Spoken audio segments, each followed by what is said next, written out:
வணக்கம். நீங்க எப்பதாவது யோசிச்சு பார்த்திருக்கீங்களா? ஒரு பக்கம் பார்த்தா புல்லாங்குழல் ஊதுற ரொம்ப அமைதியான கிருஷ்ணர், இன்னொரு பக்கம் மகாபாரத போரையே வழிநடத்துற ஒரு போர் வீரர். இது ரெண்டும் எப்படி ஒரே ஆளா இருக்க முடியும்? இந்த கேள்விக்கு தான் ஓஷோவோட கிருஷ்ணா மனிதனும் அவன் தத்துவமும் புத்தகத்துல ஒரு அற்புதமான பதில் இருக்கு. இன்னைக்கு நாம அத பத்தி தான் ஆழமா பார்க்க போறோம். சரி வாங்க, இந்த ஒரு வித்தியாசமான பார்வைக்குள்ள நாமளும் நுழைஞ்சு பார்ப்போம். பாருங்க, ஓஷோ என்ன சொல்றாருன்னு. அதாவது கிருஷ்ணர் வெறும் தெய்வம் மட்டும் இல்ல, அவர் ஒரு முழுமையான மனிதர். ஏன் அப்படி சொல்றார்? ஏன்னா அவர் வாழ்க்கையே நல்லது கெட்டதுன்னு ரெண்டா பிரிக்கவே இல்ல. நாம என்ன பண்ணுவோம்? சந்தோஷம்னா வேணும், துக்கம்னா வேண்டான்னு ஒதுக்குவோம். ஆனா கிருஷ்ணர் அப்படி இல்ல, ரெண்டுமே வாழ்க்கையோட ஒரு பகுதி தானு முழுசா ஏத்துக்கிறார். இந்த ஒரு விஷயம்தான் அவரை ரொம்பவே ஸ்பெஷல் ஆக்குது. முதல் பகுதி முரண்பாடுகளின் முழு உருவம். இப்போ முரண்பாடுகளை ஏத்துக்கணும்னு சொல்றது ரொம்ப ஈஸி. ஆனா அது நிஜத்துல எப்படி இருக்கும்? வாங்க, கிருஷ்ணரோட வாழ்க்கையில இது எப்படி வெளிப்பட்டுச்சுன்னு பார்க்கலாம். நாம பொதுவா வாழ்க்கையில ஒரு பக்கத்தை தான் தேர்ந்தெடுப்போம் இல்லையா? நமக்கு அமைதி வேணும், போர் வேண்டாம். அன்பு வேணும், வன்முறை வேண்டாம். ஆனா ஓஷோ என்ன சொல்றாருன்னா, கிருஷ்ணர் இத ரெண்டையும் தனித்தனியா பார்க்கவே இல்ல. யோசிச்சு பாருங்க, ராத்திரி இல்லாம பகல் இருக்குமா? அதே மாதிரிதான் வாழ்க்கையோட இந்த ரெண்டு எதிரெதிர் பக்கங்களும் சேர்ந்ததுதான் ஒரு முழுமையான வாழ்க்கைன்னு அவர் நமக்கு புரிய வைக்கிறாரு. இந்த முழுமையான பார்வை இன்னும் நல்லா புரியணும்னா ஓஷோ ஒரு சூப்பரான ஒப்பீடு பண்றாரு. கிருஷ்ணரையும் காந்தியையும் ஒப்பிடுறாரு. காந்தியை பொறுத்த வரைக்கும் அகிம்சை மட்டும்தான் ஒரே வழி. மகாபாரத போருங்கிறது ஒரு கதை, ஒரு உருவகம். ஆனா கிருஷ்ணரை பொறுத்த வரைக்கும் போருங்கிறது வாழ்க்கையோட ஒரு நிஜம், தவிர்க்க முடியாத ஒரு பகுதி. அதையும் அவர் ஏத்துக்கிறாரு. இதுதான் ரெண்டு பேருக்கும் இருக்கிற பெரிய வித்தியாசம். அடுத்த பகுதி, போரும் அமைதியும் ஒன்றே. இது கேட்கவே கொஞ்சம் குழப்பமா இருக்குல்ல? அமைதியை விரும்புற ஒருத்தர் எப்படி போரை ஏத்துக்க முடியும்? இது ரொம்ப முக்கியமான கேள்வி. கிருஷ்ணரோட தத்துவம் இதுக்கு என்ன பதில் சொல்லுதுன்னு பார்க்கலாம். இதுக்கு ஓஷோ ஒரு அட்டகாசமான உதாரணம் சொல்றாரு. ஒரு ஆர்ச் டோர், அதாவது ஒரு வளைவு கதவு எப்படி அவ்வளவு உறுதியா நிக்கிதுன்னு யோசிச்சு பாருங்க. ரெண்டு பக்கமும் இருக்கிற செங்கற்கள் ஒன்னு எதிரெதிர் திசையில அழுத்துறதால தான் அந்த வளைவு உடையாம நிக்குது. அதே மாதிரி தான் வாழ்க்கையும் அதோட எதிரெதிர் சக்திகளோட அழுத்தத்தினால தான் சமநிலையோட இருக்கு. அப்போ ஓஷோ சொல்ல வர முக்கியமான விஷயம் என்னன்னா, உண்மையான அமைதிங்கிறது கையாலாக தனம் இல்ல. போர் செய்யற அளவுக்கு பலம் இருந்தும் அமைதியை தேர்ந்தெடுக்கிறதா உண்மையான சக்தி. அது பலத்திலிருந்து வர்ற அமைதி, பலவீனத்திலிருந்து வர்ற சரணாகதி கிடையாது. இதுதான் பாயிண்ட். அடுத்த பகுதி, வாழ்வு ஒரு நாடகம். சரி, வாழ்க்கைங்கிறது இப்படி முரண்பாடுகளோட ஒரு ஆட்டமா இருந்தா இதுல நம்மளோட ரோல் என்ன?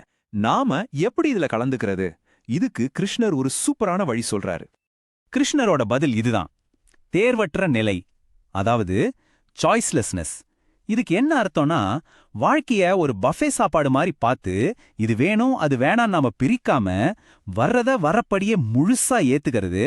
வெற்றி தோல்வின்னு நாம அதுக்கு லேபிள் கொடுக்காம என்ன நடக்குதோ அது ஒரு சாட்சியா நின்னு பாக்குறது. அப்போ நாம எப்படி ஒரு நடிகரா மாறுறது? முதல்ல நான் தான் செய்யறேன் அப்படிங்கிற அகந்தைய விடணும். இத செஞ்சிட்டாலே நாம செய்பவருங்கிற இடத்துல இருந்து மாறி ஒரு நடிகராயிடுறோம். அப்புறம் என்ன, இந்த உலக நாடக மேடையில நமக்கு கொடுத்த பாத்திரத்தை முழு மனசோட செய்யணும். ஆனா அதோட ரிசல்ட் மேல எந்த பற்றும் இல்லாம நடிக்கணும். அடுத்தது ரொம்ப முக்கியமான ஒரு பகுதி, உன் இயல்பில் நீ இரு. சரி, நடிகரா நம்ம பங்கு செய்யணும்னு சொல்லியாச்சு. ஆனா நம்ம பங்கு என்ன? அதை யாரு முடிவு பண்றது? இங்கதான் கிருஷ்ணரோட தத்துவம் ரொம்பவே பர்சனல் ஆகுது. ஓஷோ இங்க சொபாவா அப்படின்னு ஒரு வார்த்தையை அறிமுகப்படுத்துறார். அப்படின்னா ஒருத்தரோட தனித்துவமான உண்மையான இயல்பு. சிம்பிளா சொல்லணும்னா உங்களோட ஒரிஜினல் நேச்சர், உங்களோட தனித்தன்மை. இந்த வாக்கியம்தான் கிருஷ்ணரோட தத்துவத்துக்கே இதயம் மாதிரி. அடுத்தவங்கள மாதிரி வாழ முயற்சி பண்றதை விட நீயா இருந்து செத்து போறது கூட மேல்னு சொல்றாரு. பாருங்க, இவ்ளோ ஆழமான வார்த்தை. நம்மளோட தனித்தன்மைதான் நமக்கு கிடைச்ச மிகப்பெரிய சொத்து. அது நம்ம உயிரை விடவும் உயர்ந்தது. இதை இன்னும் அழகா ஒரு உதாரணத்தோட சொல்லலாம். மத்தவங்கள காப்பி அடிக்கிறது ஏற்கனவே போட்ட ரயில் தண்டவாளத்துல போற மாதிரி. ஆனா உங்க ஸ்வபாவப்படி, உங்க இயல்புப்படி வாழ்றது ஒரு நதி மாதிரி. அது தனக்கான பாதைய தானே செதுக்கிக்கிட்டு கடலை நோக்கி பாயும். அப்படி இருக்கணும் வாழ்க்கை. இது நம்ம எல்லார்கிட்டயும் ஒரு கேள்வியை கேக்குது. ஒரு மகனா, மகளா, வேலை பார்க்குற இடத்துல ஒரு ஊழியரா, நண்பரா, இப்படி நம்ம தினம் எத்தனை முகமூடி போடுறோம்? இந்த எல்லா முகமூடிக்கும் பின்னாடி நம்மளோட உண்மையான இயல்பு என்ன? ஒரு நிமிஷம் யோசிச்சு பாருங்களேன். கடைசி பகுதி, இன்றைய உலகின் தேவை. சரி, இதெல்லாம் ஆயிரக்கணக்கான வருஷத்துக்கு முன்னாடி சொன்ன தத்துவம். இந்த வேகமான உலகத்துல வாழ்ற நமக்கு இது எப்படி பொருந்தும்? உண்மை சொல்லணும்னா இதோட தேவை இன்னைக்குதான் ரொம்ப அதிகமா இருக்கு. ஏன் தெரியுமா? ஓஷோ இங்க ஒரு ஷாக்கிங்கான விஷயத்த சொல்றாரு. நாம ஏன் கிருஷ்ணரை பார்த்து பயப்படுறோம் தெரியுமா? ஏன்னா அவர் எந்த முகமூடியும் போடல. அவர் ரொம்ப ஓப்பனா இருக்காரு. அவரோட அந்த வெளிப்படைத்தன்மை நாம நமக்குள்ள அடைக்க வச்சிருக்கிற ஆசைகளையும் உண்மையான குணங்களையும் நமக்கு ஞாபகப்படுத்துது. அந்த உண்மைய நேருக்கு நேர் பார்க்க தான் நாம பயப்படுறோம்.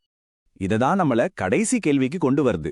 சோஷியல் மீடியால நம்ம வாழ்க்கையோட நல்ல பக்கத்தை மட்டும் போட்டோ எடுத்து போட்டு மத்தவங்க மாதிரி இருக்கணும்னு நாம முயற்சி பண்ற இந்த உலகத்துல நம்ம நல்லது கெட்டது, நம்ம பலம் பலவீனம் எல்லாத்தையும் ஏத்துக்கிட்டு நாமளா முழுமையா வாழறதுக்கு நமக்கு தைரியம் இருக்கா?